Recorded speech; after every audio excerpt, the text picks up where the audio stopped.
Mga katropa, nandito ako ngayon sa kwarto ni Jenny kasi mamaya pong madaling araw, ihahatid na po namin siya sa airport kasi mag-abroad na po siya. Hindi ko alam kung malulungkot ako or mapapasana all ako kasi at young age, meron na pong magandang opportunity sa kanya sa abroad. Pakita ko sa inyo, talagang nag-iimpake na siya. Ready na umalis. Ayan si Jenny, di ba? Ready na siya. Nag-iimpake na po siya. Oy, ganda girl. Yes. Bata mo pa, mag-abroad ka na. Kaya mo na ba yung trabaho doon? Siyempre, ano bang gagawin ko dito? Wala namang opportunity sa akin dito sa Pilipinas. Nag-aaral ka. Paano yung pag-aaral mo? Siyempre, maraming magtatanong. Kahit ako, ayoko mag-abroad muna siya kasi 2 years pa, mag-graduate ka na eh. Anong 2 years? 1 year na lang. 1 year na lang. Saan kasi yung punta mo niyan? Saan ka na magtatrabaho?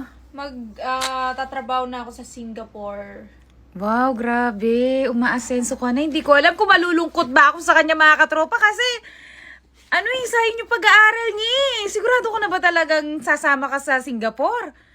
Oo nga, alis na ako dito. Walang magandang buhay dito sa Pilipinas. Alam mo, Mga crocodile. crocodile pa yung mga...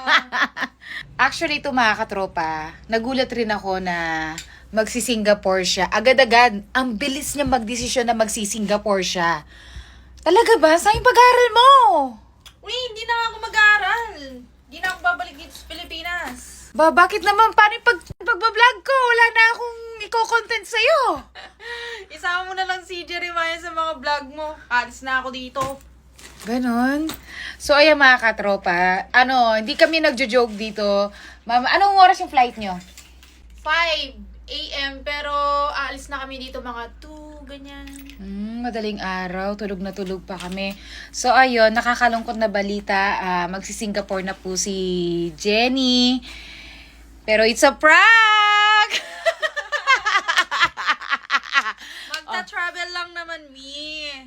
Yan! Grabe, ang mapera pa to sa akin mga katropa. Ako, nakapag Hong Kong lang ako. Pero eto, pangalawang international travel niya na to. Ano yung nauna? Una, nag-Hong Kong ako noon, tapos nag-Macau din. After a month, ayan, napag-desisyonan kong mag-Singapore naman.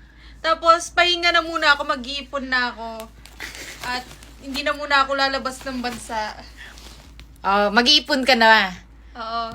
Ay, mapapasana all ka na lang talaga, no? Ilang taon ka na? I'm 21. 21? Fourth year? Third year college? 4th year. Fourth year ka na? Tingnan ko, kapatid ko, fourth year na pala to. Oh my God, mag-graduate na siya next year. Yes. Tapos naka-2 international travel na siya. Alam niyo po ba, never pa siya nakapag-local flights. Wala pa siyang nilipad dito sa Pinas. Agad out of country na. Oo. Ewan ko ba, ako kasi, di ba, like nakita nyo naman sa TikTok ko, gusto ko talaga maging isang flight attendant. Kasi nga, pangarap ko talaga mag-travel, like, magta-travel into different country, ganyan. Yun talaga yung pangarap ko ever since. So ngayon, hindi ko na siya pangarap kasi nakakalis na ako. Ay, so mapera ka na. Hindi naman, parang YOLO, you only live once. Kasi wala naman akong binubuhay. Like, sarili ko lang naman. So, enjoy life.